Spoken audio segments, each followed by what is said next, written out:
Hi, this is Tim of the 1916 Company. Welcome and thanks for logging on. If you love this watch, email me, Team Mosso at the1916company.com for purchase pricing and availability questions concerning this watch. In 2013, Blancpain expanded its 50 Fathoms dive watch collection to include the more vintage-styled Bathyscaphe.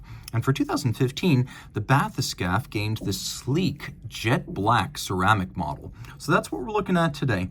It's a 50 Fathoms Bathyscaphe ceramic, and what you need to know about these is that the ceramic Bathyscaphes are a little bit bigger than the standard models. Standard is 43, but this is 43.6. It's 14.2 millimeters thick, from lug tip to lug tip, 49.7 millimeters with a 23 millimeter spacing between the lugs. On my wrist, which is 16 centimeters in circumference, it feels lighter than a standard Bathyscaphe, and that's due to the ceramic. You can see across the wrist, it does not exceed the edges of my wrist. Over the top exaggerates the width. Don't go by that. Go by the down the barrel shot. That's the truest angle. It's not super thick, but with its cylindrical and sheer profile, it will cause a dress sleeve to get hung up, though it should fit underneath jacket cuffs. The strap is an unusual piece. As you can see, it features a sort of crosshatch that has been stamped into it, but it is also, at a greater distance, obviously alligator hide.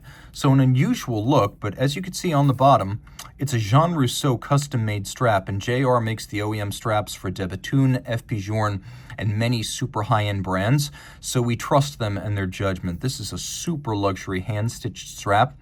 You can see it's got a sort of Epsom calfskin leather on the bottom with this grain stamped and hot stamped into it, and then on the top, it's got the large-scale alligator leather with this unusual treatment. It has a folded edge and a monotone stitch and a matte finish that matches the case well. A lot of companies from elsewhere would give you some sort of PVD metal pin buckle on a ceramic watch. Not Blancpain. Through the miracle of Swatch Group's industrial might, you get the same scratch-resistant ceramic material on the buckle as you get on the case. And I often find that because this is under your wrist when you're dragging across your desk, this is where you want that scratch-resistant material the most, and Blancpain gives it to you. Even this intricately faceted and finished pin buckle is made of ceramic. And ceramic's a wonderful material. As I age, I become less and less patient with precious metals, cases that disfigure, scratches, dents, swirls. I love that ceramic doesn't suffer any of that. And people ask me, well, Tim, can't it fracture or crack? It can, but so can sapphire crystals. If you're that guy who keeps breaking sapphires, ceramic is not for you. If you're not that guy, it's likely that your ceramic case will look brand new in 20 years of use, and it never needs to be refinished. That's the great thing. When you buy a pre-owned ceramic case, you know that it's never been refinished because it's not necessary and it's not possible. What you see is what you get. No reduction of material, no loss of the sharpness of the original factory finishing. And diamond-tipped milling tools are used to finish this case using all of the same templates, bevels, squared-off ends, facets that you would find on the metal version, so you don't lose any of that nuance. Big crown, no guard. I mentioned this is a more vintage-inspired 50 Fathoms than the standard models like the 5015 and the 5010. You can see that in profile. We have a sharp knurling that's easy to grip on the bezel, which has a wonderful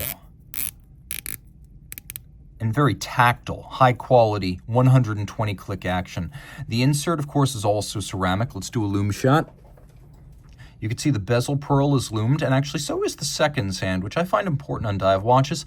Since a lot of dive watches don't have loomed seconds hand, how would you know if your timer is even running? I consider that a safety feature. Even if you're using the watch as a backup dive timer, I think having running seconds that's loomed is a safety feature.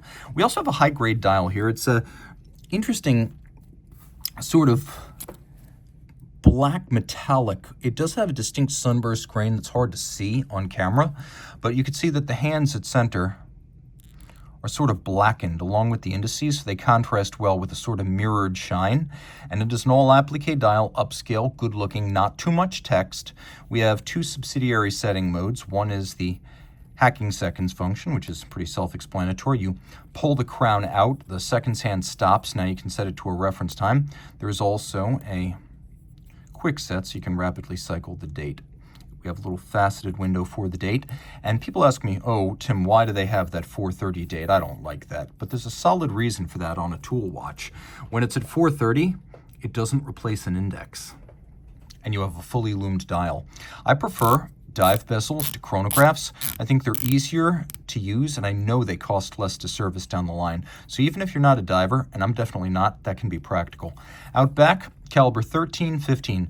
30.6 millimeters in diameter. It's a fairly large manufacturer caliber developed by Frédéric Piguet and Blancpain, which are now twinned as one company, functionally speaking. 3 barrels, 120 hours of automatic winding power reserve, 4 hertz beat rate, free sprung for durability, 6 position adjustment for absolute timing precision. We have an anti-magnetic silicone hairspring. You can see that free sprung balance with all the timing adjustments using variable inertia gold masses on the rim. We have KIF shock protection, which is a welcome change from the more common Swatch Group Inca blocks, and I think that's the legacy of FP preferring KIF shock protection. You can see 6 position adjustment, 35 joules, 3 barrels. Caliber 13-15 is extremely accurate, extremely durable, both in terms of shock and anti-magnetism. And while the finishing here is applied using high-tech techniques, it is beautiful in a way that comparably machine-finished watches from JLC, AP, and GO simply are not. Look at the size and mirrored profile of those bevels. Blancpain is justifiably proud of the technology that produces that. And you can only really tell when you get to the edge of a bevel and there's no sharp point, you can only really tell that it's not manual finish with little telltales like that. You can also see that all of the jewel sinks are beveled, and there's this lovely snailing across the bridges. You can also see that the ratchet wheel features solarization, which I love. And while it's hard to see, there is engine turning on the base plate. All screw heads are also mirror finished, which is a wonderful little flourish there. And we have a combination of snailing, satin, media blast, and polished beveling on this black and gold rotor. What's not to love? Reach out to Team Mosso at the1916company.com for purchase and pricing details. Well, one last detail, just in case you didn't catch it on camera, 30 bar. So the water resistance of this watch is the same 300 meters as other members of the 50 Fathoms family.